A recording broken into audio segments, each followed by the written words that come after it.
नमस्कार, मैं हुकुम मीना। आज मैं किसानों से संबंधित मेरे कुछ विचार रखना चाहती हूँ और आज 25 सितंबर है, तो मैं भारत बंद का भी समर्थन करती हूँ। आज भारत देश का किसान सड़कों पर है। क्यों? क्योंकि मोदी सरकार ने जो 3 ऑर्डिनेंसेस प्रोमोगलेट किए हैं, वो किसानों के फेवर में नहीं है और भारत एक कृषि प्रधान देश है। तो हम सब भारत के नागरिक होने के नाते हम सबको कृषि से संबंधित सारी जानकारियाँ होना बहुत ही ज़रूरी है। चूँकि मैं भी एक किसान की बेटी हूँ, तो मेरा फ़र्ज़ बनता है कि मैं ये जान सकूँ कि एग्रीकल्चर का कौन-सा ऐसा सेक्टर है जहाँ पर किसानों का एक्सप्लॉइटेशन हो रहा है, उनको क्या-क्या प्रॉब्लम हो रही हैं। तो ये सारी चीज़ें आप सब लोगों को भी पता होनी चाहिए। जो ये 3 ऑर्डिनेंसेस जो प्रोमोगलेट किए हैं, ये अभी कोविड का दौर चल रहा है और पार्लियामेंट भी सेशन में नहीं है, तो ऐसी कौन-सी ज़रूरत आन पड़ी कि मोदी सरकार को चोर दरवाजे से चुपचाप ये ऑर्डिनेंस पास करने पड़े। लेकिन मैं जहाँ तक समझती हूँ कि किसानों से संबंधित तो कम से कम कोई भी ऐसा बिल हो जिसको हम प्रोमोगलेट करें, उससे पहले एक बहस होना बहुत ज़रूरी है। बहस इन द सेंस कि नेगेटिव पॉजिटिव एस्पेक्ट हो, पक्ष विपक्ष में कन्वर्सेशन हो, जिससे कि एक कंस्ट्रक्टिव चीज़ पर हम पहुँचे। लेकिन इन लोगों ने तो बिल्कुल ही एक डिबेटेबल सेक्टर को बिल्कुल ही इग्नोर कर दिया है। यहाँ पर उसकी कोई इम्पोर्टेंस ही नहीं समझी। खैर, जो ये 3 बड़े-बड़े ऑर्डिनेंस जो पारित किए हैं, इनका नाम इतना बड़ा-बड़ा है कि इनको समझना तो दूर की बात है, इनके नाम भी याद नहीं कर सकता किसान। तो आज इनको लेकर के एक भयानक प्रोटेस्ट है किसानों के मन में। हम अगर हज़ारों साल पहले की बात करें तो हम पहले हंटर्स एंड गैदर्स थे। फिर धीरे-धीरे मतलब कृषि सीखी, फिर एग्रीकल्चरल रिवॉल्यूशन हुआ, तो उसमें कृषि का विकास हुआ धीरे-धीरे।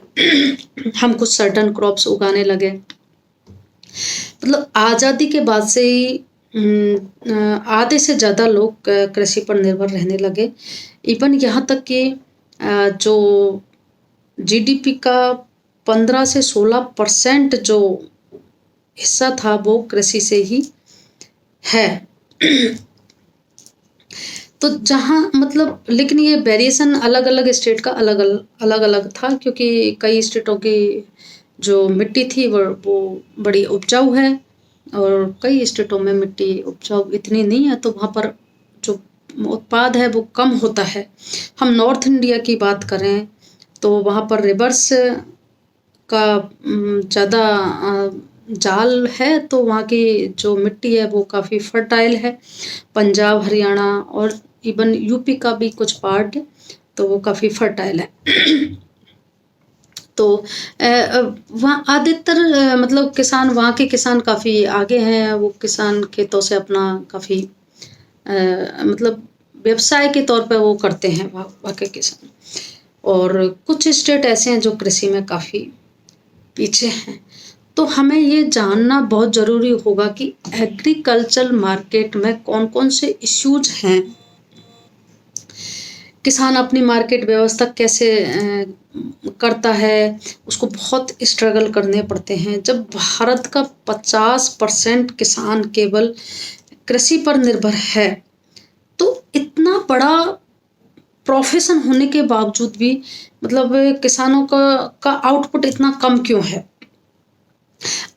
जैसे अगर हम मुगल एरा की बात करें तो उस टाइम कृषि मतलब काफ़ी विकसित था।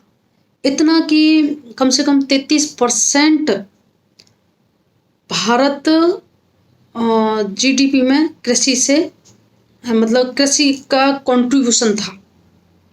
आज़ादी के बाद की बात करें, आज़ादी के बाद ब्रिटिशियन मतलब इतना बर्बाद कर गए हम लोगों को, किसानों की हालत इतनी ख़राब हो गई थी, बहुत ज़्यादा।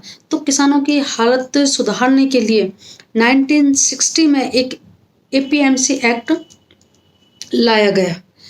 तो और उसी टाइम में ग्रीन रेवोल्यूशन भी हुआ, 60s के अब भी ग्रीन रेवोल्यूशन भी हुआ। तो मतलब फिर किसान धीरे धीरे अपना प्रोडक्शन बढ़ाने लगा। मतलब एक तरीके से जितना जिसके पास खेती थी उस हिसाब से वो अपना आजीविका कमाने लगा, आजीविका के लिए व्यवसाय करने लगा।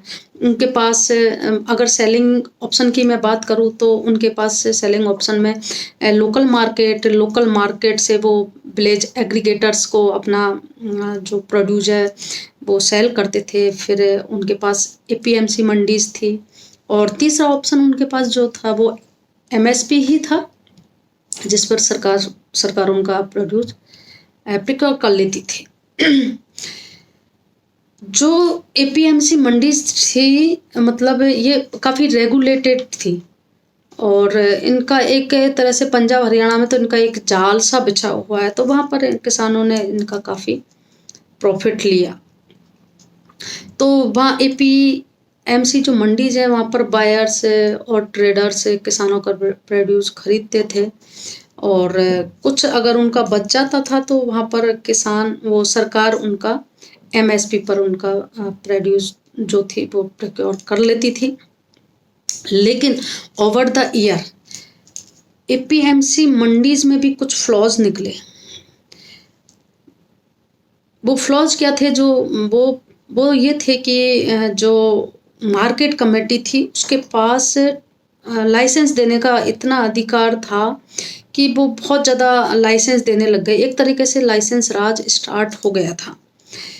फिर दूसरी कमी जो उसमें निकली थी वो ये थी कि जो लाइसेंसधारी थे अपने अपने कार्टेल्स बनाने लगे। कार्टेलाइजेशन इतना बढ़ गया था कि वो डील करने लगे एक दूसरे लाइसेंसधारी से कि आप भी इतने से ज़्यादा दाम में फार्मर का प्रोड्यूस नहीं खरीदेंगे और मैं भी नहीं खरीदूंगा। तो किसान मजबूर होकर के वो हमारी मनमानी जो प्राइस होगी उस पर हमको बेचने पर वो मजबूर हो जाएगा। तो मतलब इस तरह से जब परेशानियां होने लगी तो सब किसान सोचने लगे थे कि इसमें रिफॉर्म होने चाहिए थे, रिफॉर्म की जरूरत थी। लेकिन जो रिफॉर्म किए हैं अभी मोदी सरकार ने थ्रू 3 ऑर्डिनेंसेस, वो एक लुभावनी प्रक्रिया है जिसके परिणाम कुछ और निकलने वाले हैं। और उन जो ऑर्डिनेंसेस हैं 3 जो 5 जून को प्रोमोगलेट किए हैं उनके नाम में बड़े बड़े नाम हैं, तो वो मुझे खुद को ही नहीं अच्छे से आते हैं।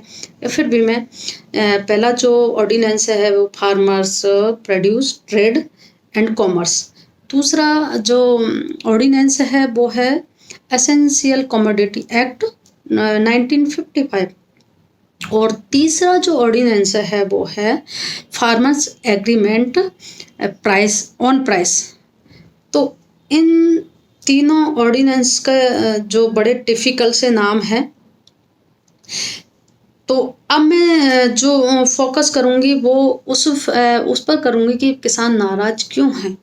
किसानों की नाराजगी का जो कारण है वो ये है, वो किसानों का कहना है कि सरकार एपीएमसी मंडीज के बाहर खरीदने और बेचने को इतना अट्रैक्टिव बना देगी तो मंडी सिस्टम कोलैप्स हो जाएगा, क्योंकि मंडी के बाहर उनको एमएसपी रेट नहीं मिलेगी और विदाउट टैक्स उनको अपना प्रोड्यूस सेल करना पड़ेगा।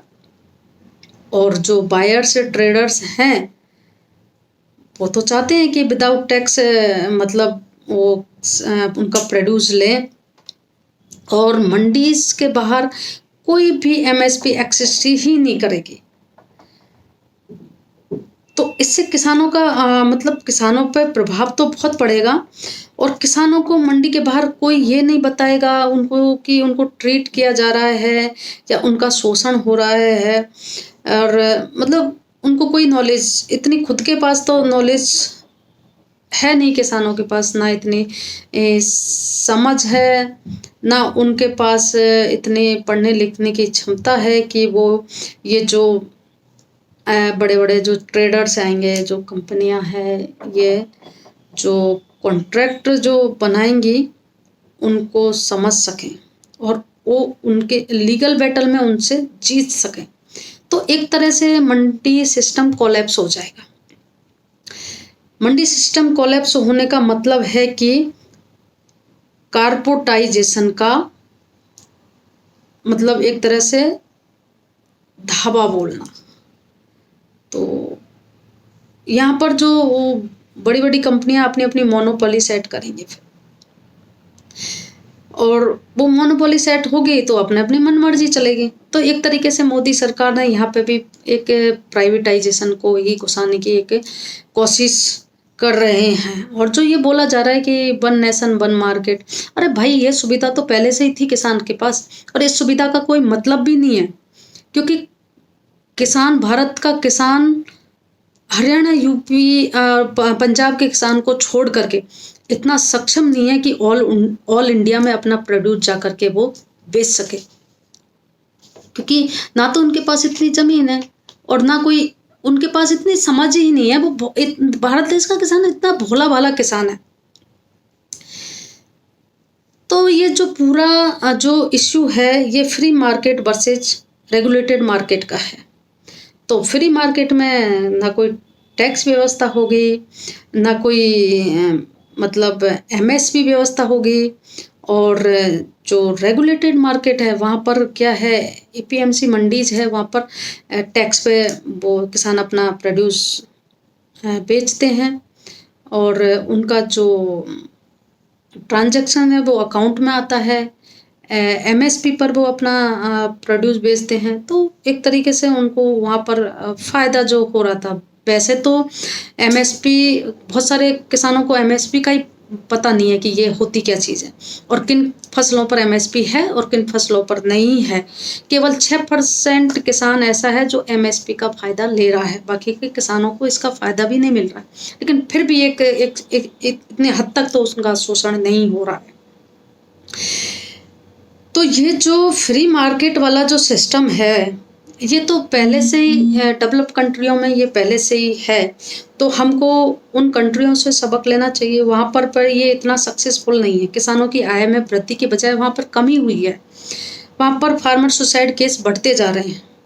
तो वो मॉडल अगर आप यहाँ थोपना चाहोगे किसानों पर, तो वो ऑलरेडी सक्सेस नहीं है। तो फिर इससे पता चलता है कि मोदी सरकार को किसानों की कोई पड़ी ही नहीं है, उनको कोई मतलब नहीं है। बस वो प्राइवेट सेक्टर डेवलप हो, प्राइवेटाइजेशन हो, बस इस चीज़ पर वो जोर दे रहे हैं।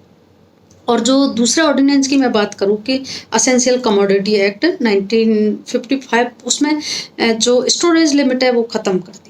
तो इससे स्टोरेज लिमिट से क्या होगा कि वही कालाबाजारी और जमाखोरी, बहुत सारी चीज़ें बढ़ेंगी, क्योंकि किसानों के पास तो इतनी जगह नहीं है कि वो स्टोर कर सके अपनी चीज़ों को, इतनी ज़मीन भी नहीं है कि वो इतना प्रोडक्शन करके और उनको स्टोर कर सके। तो यहाँ पे भी उनको कोई फ़ायदा नहीं हो रहा है। और तीसरा जो ऑर्डिनेंस है वो कॉन्ट्रैक्ट फार्मिंग बेस पर है। इसमें क्या है कि जो ट्रेडर्स हैं वो किसान के साथ कॉन्ट्रैक्ट करेंगे, और यदि अंत में कुछ आनाकानी होती है तो वहाँ पर भी ब्यूरोक्रेसी को घुसा दिया है। तो किसान मतलब चक्कर लगाता रहे बस इन सारी चीज़ों पर ही। तो कुल मिलाकर ये है कि किसानों का कोई ही भी भला नहीं होने वाला है इन ऑर्डिनेंसेस। एक लुभावनी ऊपर ऊपर एक प्रक्रिया थोपी है किसानों के ऊपर, जो किसान समझ चुके हैं। इसीलिए आज का किसान सड़कों पर है। और मैं चाहती हूँ कि पूरा भारत देश किसानों का कम से कम समर्थन करे, क्योंकि हम उनकी वजह से सर्वाइव कर रहे हैं। वो हमारी एक आधारशिला है। वो अन्न नहीं देंगे तो हम कैसे मतलब अपना गुजारा करेंगे। और किसानों की जो डिमांड है, किसानों की जो मांग है, वो ये है, जिनका मैं भी समर्थन करती हूँ। तो वो चाहते हैं कि जो ये ऑर्डिनेंस है उनको रोल बैक किया जाए, यानी कि पहले वाली स्थिति में ले जाया जाए। और दूसरा जो उनकी डिमांड है वो है कि एपीएमसी जो मंडी है उनको प्रोटेक्ट किया जाए। तीसरी उनकी डिमांड है कि जो लोन है उन पर उनको क्लियर किया जाए। और चौथी डिमांड उनकी ये है कि एक नेशनल लॉ बनाया जाए जो एमएसपी को at least 50% more than weighted average of production set करता हो, यानी कि एमएसपी को 50% और बढ़ा दिया जाए। तो मैं इन सारी किसानों वाली सारी चीज़ों का मैं भी सपोर्ट करती हूँ और पूरी भारत देश की जनता से आग्रह करती हूँ कि आप लोग भी सपोर्ट करें, क्योंकि किसान हैं तो आप हैं। तो इन्हीं बातों के साथ धन्यवाद।